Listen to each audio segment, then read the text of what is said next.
السلام علیکم رحمۃ اللہ وبرکاتہ۔ الحمد للہ رب العالمین، الصلاۃ والسلام علی رسول الکریم، اما بعد۔ اعوذ باللہ من الشیطان الرجیم، بسم اللہ الرحمن الرحیم۔ رب اشرح لی صدری ویسر لی امری واحلل عقدۃ من لسانی یفقہوا قولی۔ صدق اللہ العظیم۔ درس قرآن کے سلسلے میں انشاءاللہ تعالی آج ہم ایک اہم موضوع یعنی اہل جنت اور اہل جہنم کے درمیان میں ہونے والی گفتگو، جو سورہ المدثر کی آیتیں 41 سے 51 تک بیان کی گئی ہے۔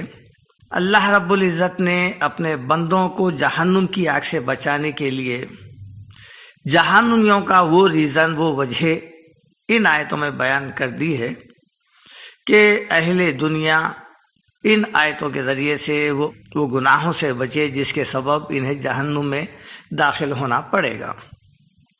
جہاں کہیں قرآن میں ایسے واقعات، ایسے پیشگی واقعات جو ابھی رونما تو نہیں ہوئے، جو قیامت کے بعد ہونے والے ہیں، لیکن اس کی تصویر، اس کی منظر کشی ابھی سے کر کے بتانے کا مقصد یہ ہے کہ اللہ تعالیٰ اپنے بندوں کو جہنم کی آگ سے بچانا چاہتا ہے، تاکہ ہم ان آیتوں کی تلاوت اور سمجھ کے ذریعے سے ان احکام بد سے بچے۔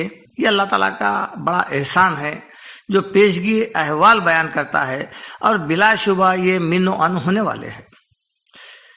اہل جنت جب اہل جہنم سے سوال کریں گے تو پھر وہ کیا ریزن ہے جو انہیں جہنم میں لے گیا، وہ بیان کر رہے ہیں۔ اعوذ باللہ من الشیطان الرجیم، بسم اللہ الرحمن الرحیم۔ فی جنات یتساءلون، جنت والے یعنی باغوں والے پوچھیں گے، یتساءلون پوچھیں گے، کن لوگوں سے پوچھیں گے؟ انل مجرمین، مجرموں سے پوچھیں گے۔ یعنی جنت میں سے اہل جنت جب کبھی جنت سے نظارہ کریں گے جہنمیوں کا، جب وہ آگ میں جلتے ہوئے رہیں گے، تڑپتے ہوئے رہیں گے، تو یہ لوگ ان سے پوچھیں گے، اور پھر ظاہر ہے کہ وہ اجنبیوں سے تو نہیں پوچھیں گے بلکہ جان پہچان جو بھی ہو ان سے پوچھیں گے۔ اور پھر کب پوچھیں گے؟ سال، 2 سال، یا پھر صدیوں سال، یا ہزاروں لاکھوں سال؟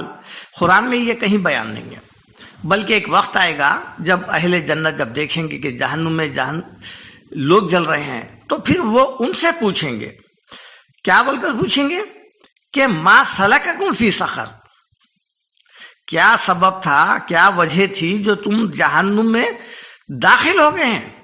آخر وجہ کیا ہے اس کی؟ سقر کہتے ہیں جہنم کو، فی سقر، ما سلککم فی سقر، کس چیز نے تمہیں سقر میں داخل کر دیا، یعنی جہنم میں داخل کر دیا، وجہ کیا تھی؟ یہاں پر جہنم کا لفظ نہیں آیا، پہلی چیز۔ اور دوسری چیز یہ بتایا گیا کہ جو لوگ پوچھ رہے ہیں وہ انل مجرمین، مجرم سے پوچھ رہے ہیں۔ یہاں پر کافر لفظ، مشرک لفظ، ایسا کوئی لفظ نہیں آیا، بلکہ جو اللہ کے پاس مجرم بن کر آئے گا اس کا ٹھکانہ جہنم ہوگا، جس طرح سورہ بنی اسرائیل میں ہے، انہ من یاتی ربہ مجرما، جو کوئی بھی اپنے رب کے پاس مجرم بن کر پیش ہوگا، فإنَّ لَهُ جہنم، تو پھر اس کا ٹھکانہ جہنم ہے، لا يموت فیہا ولا یحیا، نہ وہ جیے گا اور نہ مرے گا اس میں۔ دیکھیے یہاں لفظ مجرم ہے، اور سورہ سجدہ ومن اظلم ممن ذکر بآیات ربہ، اس سے بڑھ کر ظالم کون؟ جسے اپنے رب کی آیتوں سے نصیحت کی جائے، ثم اعرض عنہا، تو پھر ان آیتوں پہ وہ کان نہیں دھرا اور سمجھنے کے لیے یہ تیار نہیں ہوا، سننے کے لیے تیار نہیں ہوا، تو پھر اس سے اعراض کیا، انا من المجرمین منتقمون، اللہ تعالیٰ فرماتے ہیں کہ ہم ایسے مجرم سے انتقام لے کے رہیں گے۔ یہ مجرم ہے، دیکھیے آپ، اور پھر یہ لوگ مجرم ہی سے پوچھ رہے ہیں، انل مجرمین، اور یہاں پر مجرمین کی تشریح بیان ہوئی ہے، جو کوئی بھی گناہ گار، فاسق، فاجر، نافرمان رب کے حضور پیش ہوگا مجرم بن کر، تو پھر اس کا ٹھکانہ جہنم ہے۔ اور وہی جہنمیوں سے، وہی مجرموں سے جنت والے پوچھ رہے ہیں کہ تمہیں کس سبب سے جہنم میں داخل کیا گیا؟ کیا جواب ہے؟ ما سلککم فی سقر، کس وجہ سے جہنم میں داخل ہوئے؟ پہلا جو جواب ہے دیکھیے آپ، قالوا لم نک من المصلین، ہم نماز نہیں پڑھتے تھے۔ نماز تو ہمیں جمعے کی یاد ہے، عیدوں کی یاد ہے، یا پھر جاگنے کی راتوں کی یاد ہے. بس تراویح کی نماز ہمارے پاس فرض نمازوں سے زیادہ اہمیت کی ہے. اسے تو پابندی سے پڑھ لیتے ہیں اور پوچھ بھی لیتے ہیں ایک دوسرے سے، کہاں ہو رہے ہیں آپ کے تراویح، کدھر پڑھ رہے ہیں آپ. لیکن کبھی ظہر، عصر، مغرب، عشاء، فجر کو کبھی آج تک ایک دوسرے کو پوچھتے ہوئے ایسا انسان نظر نہیں آیا جو ان نمازوں کے متعلق پوچھتا ہو. یہاں پر یہی بول رہے ہیں کہ قالوا لم نک من المصلین، ہم نماز نہیں پڑھتے تھے. دراصل نماز بے حیائی، برے باتوں سے روکتی ہے. ان الصلاۃ تنہا عن الفحشاء والمنکر، بے شک نماز برے باتوں سے، بے حیائی سے روکتی ہے. وہ روکتی کس طرح؟ جو کچھ پڑھا گیا ہے وہ سمجھ میں آنے کی وجہ سے ان برائیوں سے رکتا ہے.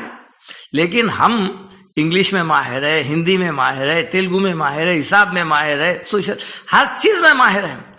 اگر کسی لینگویج میں اگر ہم زیرو ہے، 100% زیرو ہے، تو وہ ہے عربی.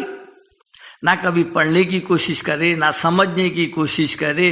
بسم اللہ الرحمن الرحیم کے بھی معنی الا ماشاء اللہ اکثریت کو نہیں معلوم. یہ ایسی ہماری زندگی گزر رہی ہے.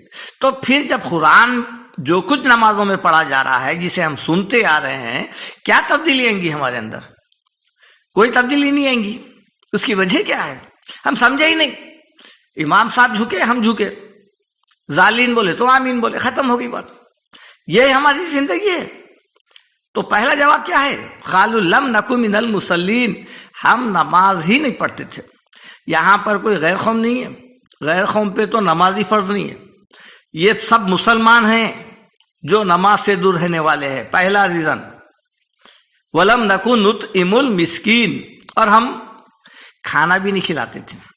یہ جو کھانا کھلانے کی بات ہے، ولا یحض علی طعام المسکین، یہ جو کھانا کھلانے کی بات ہے قرآن میں اللہ تعالیٰ نماز کے ساتھ جوڑا ہے. دیکھیے آپ، اقیموا الصلاۃ وآتوا الزکاۃ، نماز قائم کرو اور زکوٰۃ دو. زکوٰۃ میں تمام چیزیں داخل ہیں. کپڑا پہنانا، دوائیں دینا کسی مریض کو، کسی کی مدد کرنا، بھوکے کو کھانا کھلانا، یہ تمام چیزیں داخل ہیں. ایک حکم سے اللہ اقیموا الصلاۃ اپنے سے جوڑ رہا ہے بندے کو، وآتوا الزکاۃ دوسرے حکم میں بندوں کو بندوں سے جوڑ رہا ہے. اگر تم غربا کی، مساکین کی مدد کریں گے تو پھر وہ تم سے جڑ جائیں گے. ایک مضبوط معاشرہ، ایک مضبوط اتحاد، اتفاق کا ماحول پیدا ہو جائے گا. یہ بتا رہے ہیں اللہ تعالیٰ کہ ایک حکم میں اللہ اپنے سے جوڑ رہا ہے اور دوسرے حکم سے بندوں سے بندے کو جوڑ رہا ہے. چنانچہ آپ دیکھیے قرآن میں ہے وفی اموالہم حق للسائل والمحروم، پیسے والوں کے مال میں مانگنے والے اور پیسوں سے جو محروم ہے لوگ، ان کا حصہ ہے بتا رہے ہیں. دیکھیے آپ، اور ہم جو ہے، جو اللہ جن کو پیسہ دیا ہے وہ تالے لگا کے بیٹھے ہوئے ہیں. ایک سے ایک سبقت لے جانے کی تیاری ہے، ایک سے ایک زیادہ مالدار بننے کی کوشش ہے. لیکن اللہ تعالیٰ کیا فرما رہے ہیں؟ ہم نے جو پیسہ ان کو دیا ہے ان میں غربا کا حق ہے. وفی اموالہم حق، ان کے مال میں حق ہے. کس کا ہے؟ للسائل، مانگنے والوں کا. والمحروم، جو محروم ہے، ان کا حق ہے. لیکن ہم حق دبا کے بیٹھے ہوئے ہیں. اور یہاں پر ریزن وہی بتا رہے ہیں کہ ہم نہیں دیتے تھے غریبوں کو، نہیں کھلاتے تھے، کوئی مدد نہیں کرتے تھے. پھر تیسرا ریزن کیا ہے؟ دیکھیے آپ، وَكُنَّا نَخُوضُ مَعَ الْخَائِضِينَ، اور ہم ہنسی مذاق کیا کرتے تھے. آج ہماری مسلمانوں کی اکثریت الا ماشاء اللہ یہی وجہ ہے، آج نظر آ رہی ہے. اللہ تعالیٰ 1400 سال پہلے بیان کر دیا ہے. چبوتروں پہ بیٹھ کے دین کے باتیں کہاں ہوتے ہیں ہمارے؟ چبوتروں پہ، پان کے ڈبوں پہ، ہوٹلوں پہ، یہاں پر چلتی ہے، بحث چلتی ہے. 2 لفظ نہیں آتا. جب کبھی ان کو بلاؤ آپ، چلیے بھائی دین کی آج اجتماع ہے، آج دین کا درس قرآن ہے، جائیے آپ، اللہ توفیق دے تو آئیں گے، اللہ ہدایت دے تو آئیں گے. یہ ہے ان کا. اور پھر آتا جاتا کچھ بھی نہیں، لمبی چوڑی بحث ہے، کچھ بھی نہیں آتا. بڑے بڑے عالموں سے ٹکر لے لیں گے، ایک لفظ نہیں آتا. اور پھر فتوے بھی شروع، انہیں یہ جماعت کا ہے، انہیں یہ ہے، انہیں وہ ہے. یا بیٹھ کے یہی اللہ ہدایت دیا تو آئیں گے. اچھا یہی بات انہوں دعوت کے لیے بولیے آپ، چلیے دعوت کے لیے. جب یہ نہیں بولتے، دکان کھولنے کے لیے نہیں بولتے اللہ تعالیٰ ہدایت دیا تو کھولوں گا، اللہ ہدایت دیا تو کھانا کھاؤں گا. لیکن جب ان کو دعوت دین قرآن کی طرف بلایا جاتا ہے، اسلام کی طرف بلایا جاتا ہے. کیا ہے؟ اللہ ہدایت دی ہے، اللہ توفیق دینا. کیا دینا اللہ توفیق؟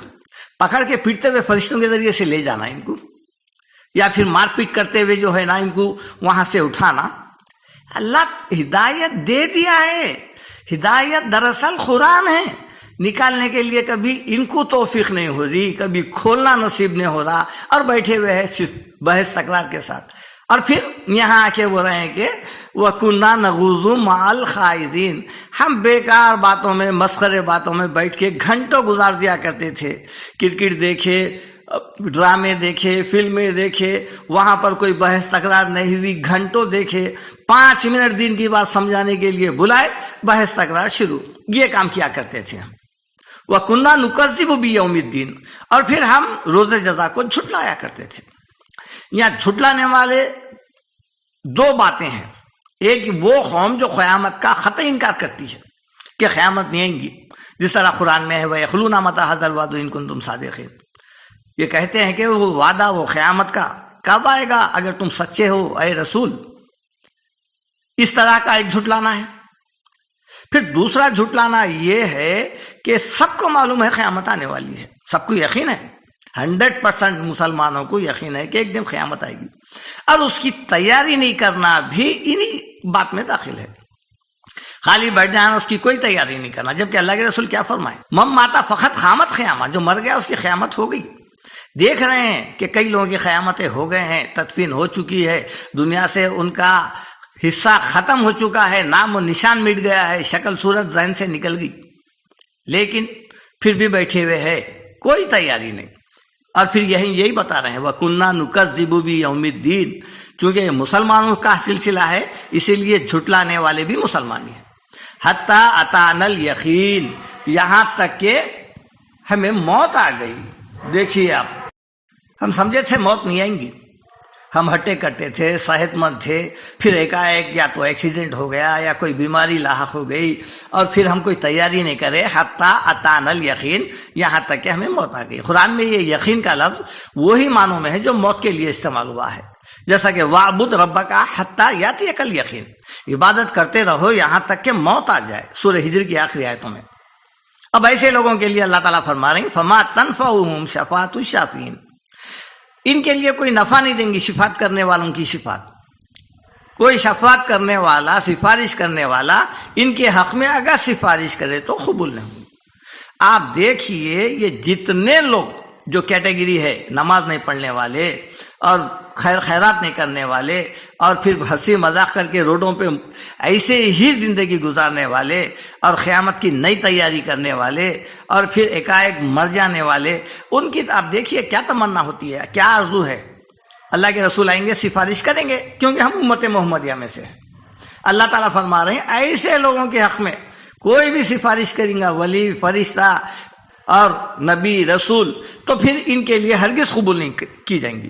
فما تنفعہم، ان کے لیے نفع نہیں دیں گی. کیا؟ شفاعت الشافعین، شفاعت کرنے والوں کی شفاعت.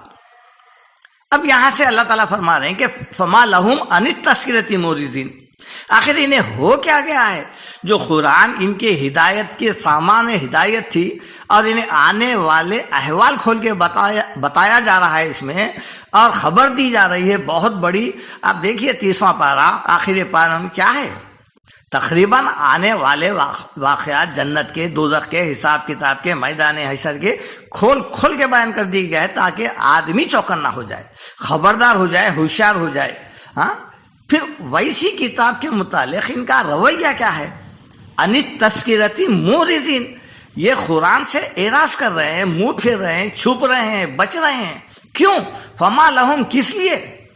کأنہم حمر مستنفرہ، جس طرح گویا کہ یہ ویسی گدھے ہیں، جنگلی گدھے، اور پھر فرت من خسورہ، اور جو شیر سے ڈر کے بھاگتے ہیں، جس طرح گدھا آپ دیکھیے ڈسکوری وغیرہ میں جس طرح شیر کو دیکھ کے جس طرح گدھے بھاگتے ہیں، وہی تمثیل اللہ تعالیٰ دیے ہیں کہ ان کا حال بھی ایسی ہی ہے جب انہیں قرآن کی آیتیں سنائی جاتی ہے یا کہیں محفل میں بتائی جاتی ہے یا پھر اس کی افہام اور تفہیم یا اس بارے میں بات چیت کی جاتی ہے، ایک ایک آدمی اٹھنا شروع ہو جاتا ہے، ایک ایک کو کام آ جاتا ہے، ایک ایک اٹھنا شروع ہو جاتا ہے۔ وہی بے حیائی بری باتوں کا چرچا ہے تو سب بیٹھے رہتے ہیں، کان کھڑے کر دیتے ہیں۔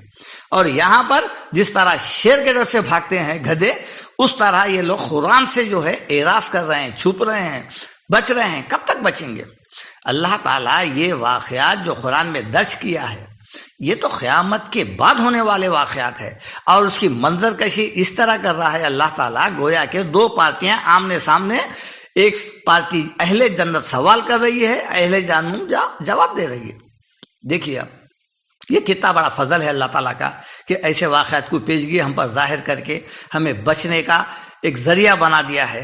اللہ تعالیٰ سے دعا ہے کہ اللہ تعالیٰ ہمیں ان آیتوں کے ذریعے سے نصیحت پکڑ لیں اور پھر اس پر عمل کرنے والا بنائے۔ سبحان ربک رب العزت عما یصفون وسلام علی المرسلین والحمد للہ رب العالمین وما علینا الا البلاغ المبین۔